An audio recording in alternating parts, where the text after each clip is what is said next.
most daredevil group of daffy drivers to ever whirl their wheels in the wacky races, competing for the title of the world's wackiest racer.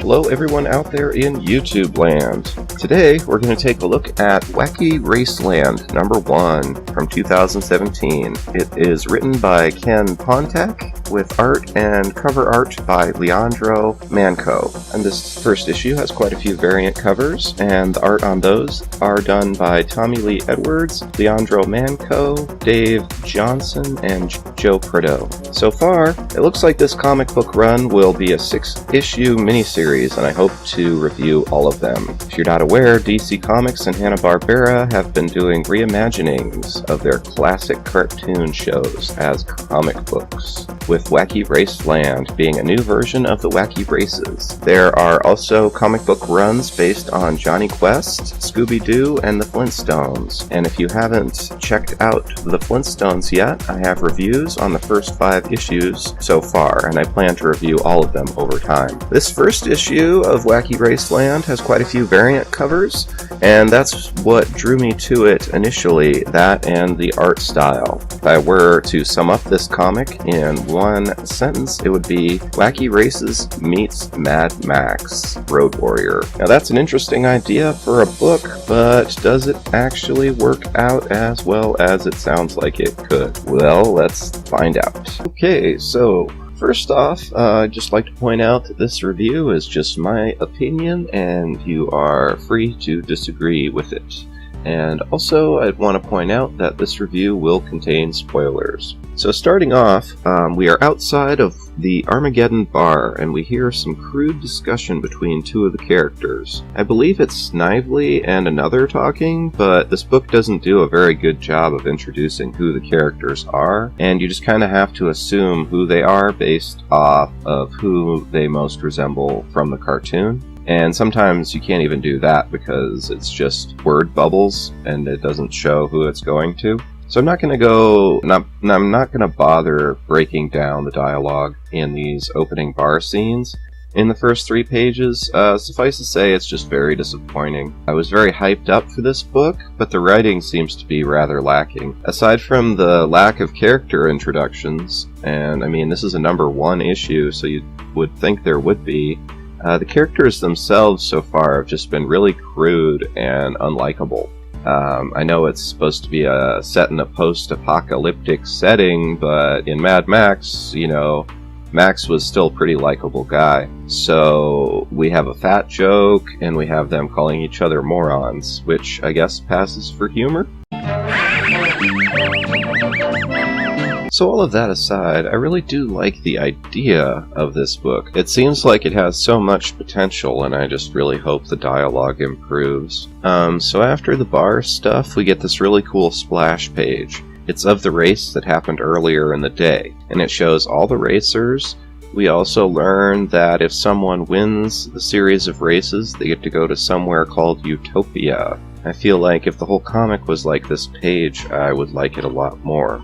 I really do love the art in this series, and I think it has some cool ideas, like the cars all have an AI which talks to their racer.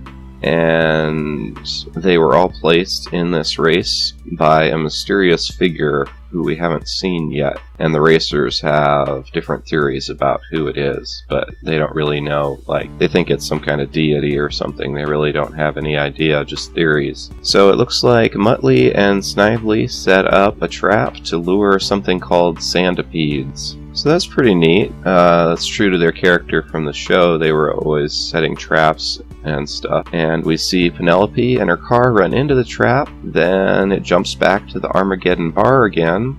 Because remember, the race is happening in a flashback. So the fight continues, and it looks like the main characters all win. So then it jumps back to the race. We're back in the race, and Peter Perfect is trying to help rescue Penelope from the Sandipede, but it grabs him and pulls him towards its giant mouth. But Penelope throws a grenade in its mouth and blows up, which saves both of them. But she remarks, "That was my last grenade." And the AI on her car says that noise attracts the Sandipedes, so that grenade is probably drawing more of them to them. Then it goes back and we have another scene in the bar, and then the next page we're back in the race, and we see Snively and Muttley. They are nearing the finish line, and it looks like they're going to win. They have two other racers chasing them and shooting at them, but they aren't going to stop them because Snively and Muttley drop spikes from behind their car. And unfortunately for them, that's when Penelope shows up, and she's riding on a centipede and wins the race. I'm not really sure how she pulled that off, as they seem to be pretty vicious, and I don't know, it doesn't really make sense, but there you have it. So after the race, they talk and have some kind of back and forth, little arguing and stuff, and then they go to the bar we mentioned earlier. That's pretty much the gist of that story. The last few pages, I mean, are kind of, the idea of them's kind of cool.